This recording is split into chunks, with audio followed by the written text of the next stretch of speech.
I never planned to become the cupcake queen of the Midwest. Growing up in Millfield, population 8,543, my dreams had always involved leaving, not staying.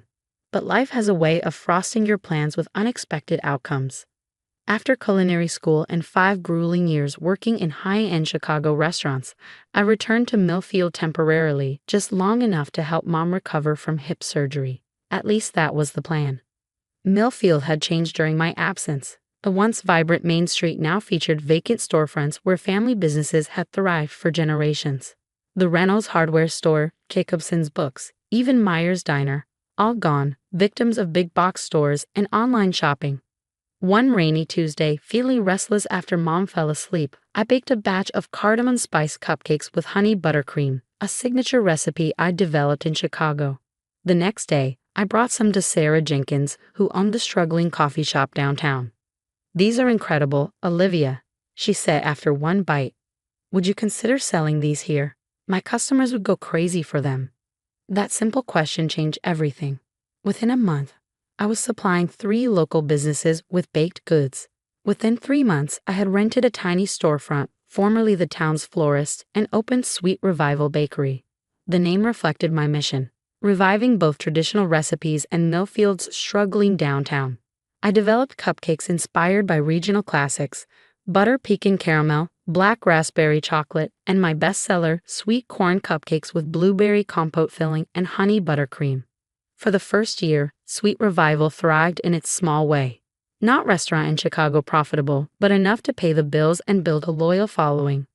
Local ingredients, nostalgic flavors with modern twists, and genuine connections with customers gave us something the convenience store pastries couldn't match. Then came the announcement: Megamart, the retail behemoth, was developing a small format grocery store directly across from Sweet Revival. The town was divided.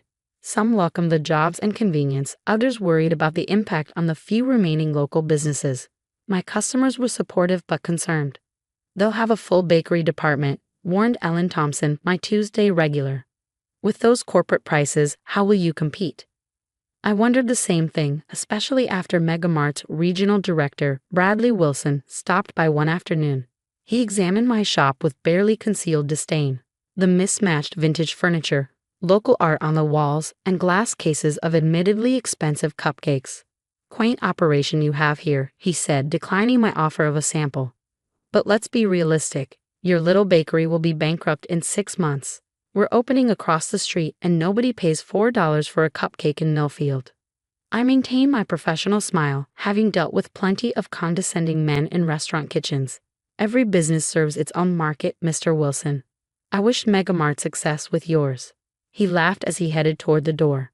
"When you fail, we'll have an assistant manager position waiting. Someone with your creativity might do well in our corporate structure." After he left, I sat down and seriously evaluated my options. Competing on price was impossible. Megamart's industrial bakery products, produced in massive quantities, would cost a fraction of mine. Competing on convenience was equally hopeless against a store with longer hours and one-stop shopping. That night, I called my former chef mentor in Chicago.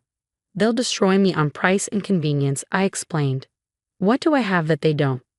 "Story," Chef Marcus answered without hesitation. "Connection, authenticity. Corporate chains sell products. You sell experiences connected to people's memories and community. Double down on what makes you different, not what makes you similar." His advice sparked an epiphany. The next day, I implemented what I called the revival strategy. First, I reached out to local farmers, featuring their stories alongside the ingredients they provided. Mrs. Peterson's honey, featured in my best-selling buttercream, came with a small card explaining how her bees pollinated the same orchards that supplied our apples. Second, I introduced the Heritage line of baked goods based on recipes from local families. Mrs. Abernathy's cinnamon rolls, created from her grandmother's handwritten recipe, became our Friday special. Mr. Collins' great-grandmother's chocolate cake, adapted from his family's 1897 recipe book, became our signature celebration cake. Third, and most crucially, I invited the community into the process. We hosted monthly recipe contests, weekend baking classes for kids, and Technique Tuesdays, where I demonstrated professional methods for home bakers. The strategy required more work but minimal additional cost. The magic happened when Megamart opened with predictable corporate fanfare, Bolivin's standardized products, and employees who'd been transferred from other locations. Their bakery department featured perfectly uniform, plastic packaged cupcakes for $1.99. As predicted, many price-conscious customers flocked to the cheaper option. For 2 terrifying weeks, my sales dropped nearly 40%. Then something unexpected happened. People started coming back. These just don't taste the same, Mrs. Gunderson complained, returning to buy a half dozen of my apple spice cupcakes. And nobody there knows anything about what's in them. Mr. Rodriguez, who initially switched to Megamart's cheaper option for his weekly office treats, returned after his coworkers complained. They said your cupcakes were worth the extra money. Something about how they remind them of their grandmother's kitchens. Slowly, steadily, business recovered. Not completely, some customers were permanently lost to lower prices, but enough to keep us afloat. Meanwhile, I continued innovating, introducing seasonal specials featuring uniquely local ingredients: pawpaw custard in fall, black raspberry in summer, and maple walnut in winter. 6 months after Megamart's confident prediction of my demise, Sweet Revival was not only surviving but growing. Our heritage line had expanded to include breads, pies, and cookies, each with a family story. Local media covered our community initiatives, particularly after we started the Future Bakers program providing culinary scholarships to Millfield High School graduates. At month 8, something truly unexpected happened.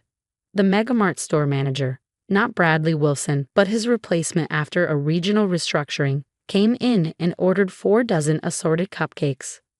Corporate visitors, she explained sheepishly. They specifically requested local specialties to experience during their visit. By month 10, 3 development companies had approached me about opening locations in neighboring towns. I selected one location in Riversdale, 20 miles away, maintaining the same commitment to local ingredients and community connection. The second Sweet Revival opened with lines around the block.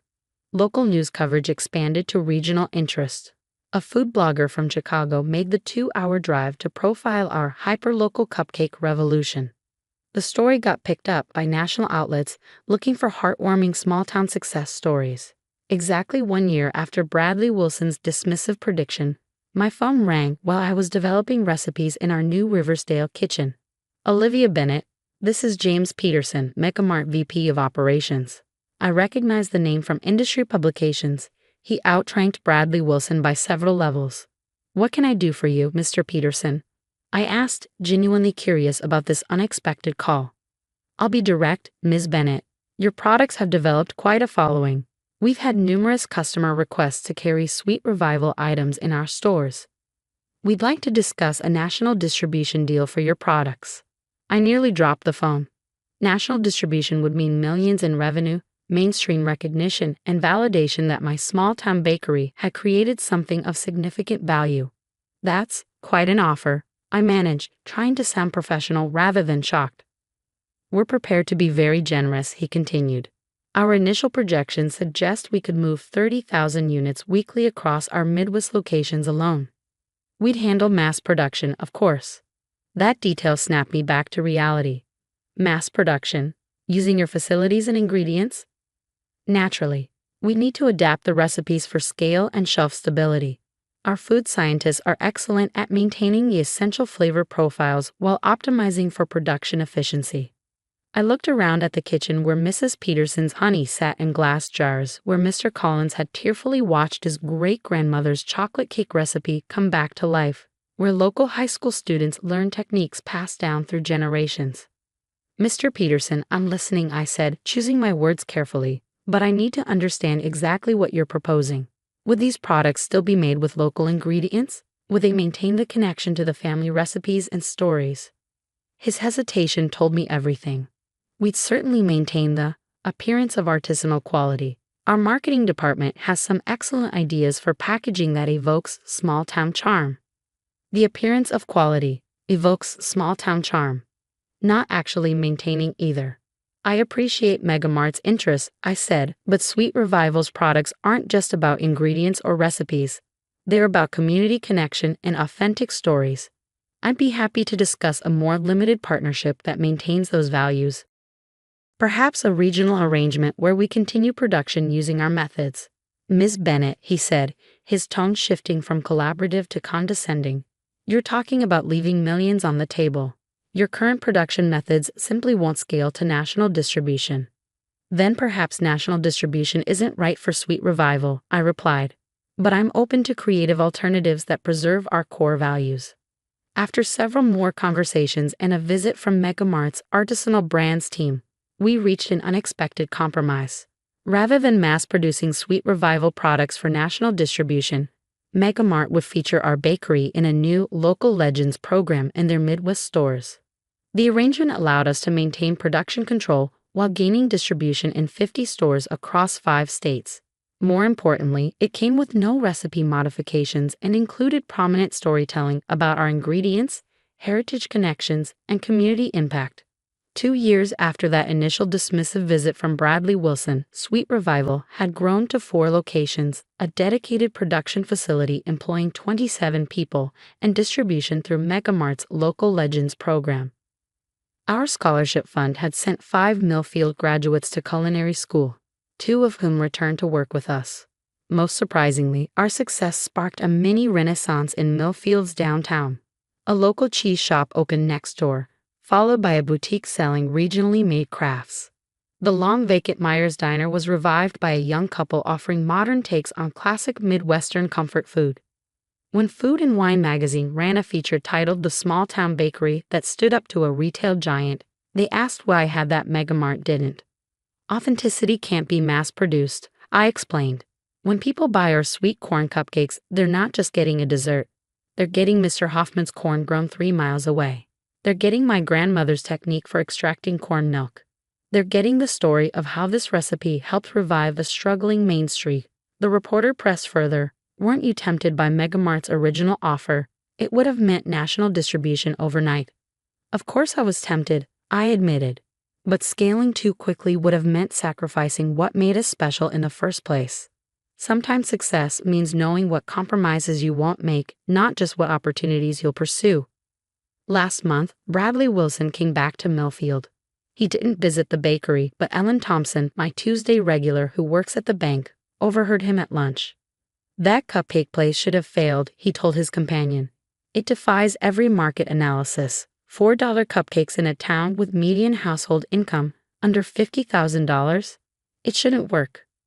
His companion, apparently another Megamart executive, reportedly replied, sometimes the algorithms miss the human element.